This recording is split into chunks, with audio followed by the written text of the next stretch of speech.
आपको अगर आँखों से नज़र नहीं आता या लाइलाज हो चुके हैं या आपका कोई करीबी रिश्तेदार लाइलाज हो चुका है, तो बिल्कुल आपने परेशान नहीं होना।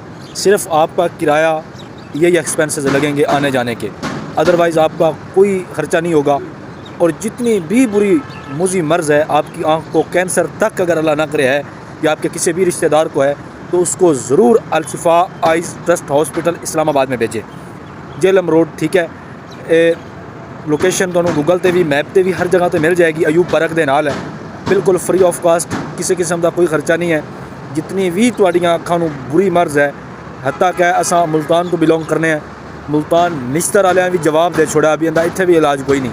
उन्हां मरीज़ां नू भी मैं इत्थे लैके आया, अल्लाह पाक ने अल्हम्दुलिल्लाह बिल्कुल शिफा दे छोड़ी। बात यह है कि इत्थे 1985 तो जदीद टेक्नोलॉजी के जरिए हर किस्म की मशीनरी, हर किस्म की जदीद टेक्नोलॉजी मौजूद है 1985 तो, कि कोई भी बंदा इत्थों महरूम होकर नहीं जाता।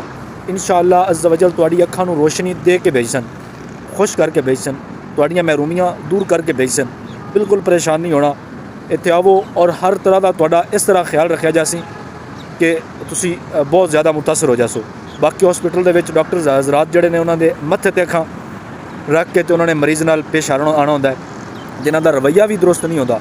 लेकिन इत्थे इतने अच्छा अमल है, बहुत ज़्यादा केयर करना है कि इतने तुहाडे घर वाले भी केयर ना करदे हो सन जितनी हॉस्पिटल दे विच एहतियात नाल डॉक्टर केयर करके तवज्जो नाल इलाज कर रहे हैं।